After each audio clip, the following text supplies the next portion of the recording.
Topicality is another argument in the negative's arsenal that they can make against the affirmative. Essentially, what topicality says is that the affirmative team has broken the rules by not debating the topic, hence, topicality. Fundamental to topicality is the resolution. We use the resolution to determine what we should debate. This year's resolution is resolved. The United States federal government should enact substantial criminal justice reform in the United States in one or more of the following: forensic science, policing, sentencing, which means we will be debating about criminal justice reform enacted by the US in the areas of forensic science, policing, and sentencing for the entire year. Affirmative plan texts can fall in the resolution circle, or they can fall out of the circle. If they are out of the circle, the affirmative is not debating the resolution and has broken the rules. So when we say we are to debate the United States federal government doing something, think about what that includes. Does that mean individual people who live in the US should enact substantial criminal justice reform? Does that mean the 50 states? Does that mean Congress, the courts, the executive branch, or all three? To understand the words of the resolution and what it actually includes, we use interpretations to define words in the resolution. For example, we can look at the word enact in the resolution. This piece of evidence says enact must be Congress, and that enactment of any matter suggests legislative, not judicial action. Therefore, because the resolution says the United States federal government should enact, and legislation is the only way something can be enacted, the United States federal government must only include congressional legislative action. So, when someone reads an affirmative that abolishes, say, the death penalty via a court ruling, we can say they are not topical. We have defined enact as something only Congress can do, and therefore they are in violation of the resolution. Affirmatives can respond to this by offering a counter-interpretation. So, for example, this piece of evidence says, court-referenced rules of court enacted, and that courts have not restricted ability to enact to legislature, meaning that courts can also enact and therefore should be included under the United States federal government enacting. So now we have two different interpretations of the same word. How do we know which one is a better definition? Well, there are a couple standards that make one definition more preferable than the other. First is precision. Precision is about the quality of the author.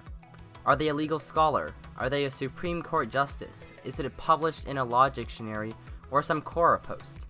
Precision is important because good definitions are definitions from quality authors and in the right context.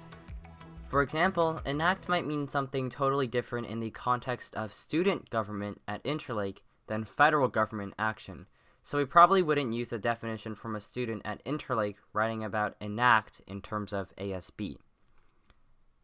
Next is limits. Limits is about how big the resolutional circle should be. If the resolutional circle is huge and includes hundreds of Fs, it becomes very hard to be negative and prepare against every single one of those Fs. Likewise, if the resolution is too small, debate can become stale, and we would be debating the same F a bunch. Some interpretations are underlimiting, meaning they allow a ton of Fs. Others are overlimiting, meaning they allow too little. The negative says that we should prefer a topic that has less Fs because it is easier for them to prepare. For example, in defining enact as only Congress, we only would need to debate Fs about congressional action, not court and congressional action, which is two different actors. Third is ground. Ground is about how fairly literature is divided between the affirmative and the negative. This is to say that affirmatives should have things to say, and negatives should have an equal amount of things to respond to it. When running topicality, the negative might say they don't get ground against court action because non-legislative action doesn't link to politics dissents and cannot be solved by a state's counterplan. There are many more standards, but these are the main few. Typically, you want to argue that your interpretation of the words in the resolution are the best because they are precise, they don't over or underlimit, and there is an equitable division of negative and affirmative ground. Now, why does it matter whether or not they follow the rules? There are two main reasons. First, fairness. Restricting plans to be about the resolution means both the negative and the affirmative have an equal chance to prepare.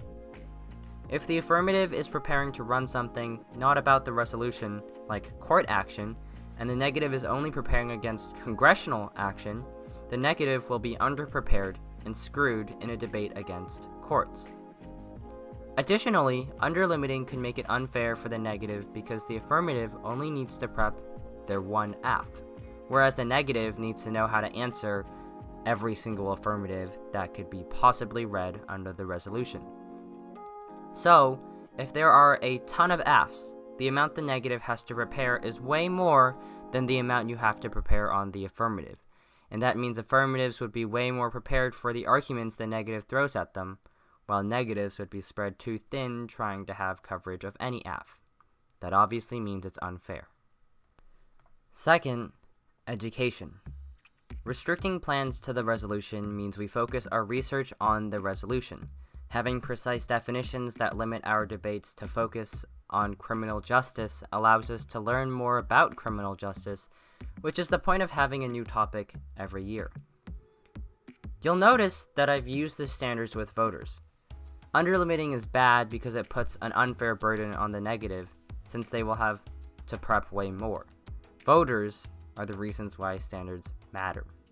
Topicality is a KO to the affirmative because it says that even if the AF is a good idea, they have not defended the resolution, which is the purpose of the affirmative. Therefore, you should vote them down and vote negative. Now, the affirmative should answer this in a couple of ways. 1. We meet. We did not violate the resolution. For example, we abolished the death penalty through Congress and not courts. Second, a counter-interpretation. You can say enact can include the courts according to our interpretation. And third is reasonability. The AF could argue that the judge should accept any reasonable interpretation for the resolution. For example, if the AF and neg both have strong qualified authors that contradict each other, it is reasonable to assume that the AF is topical.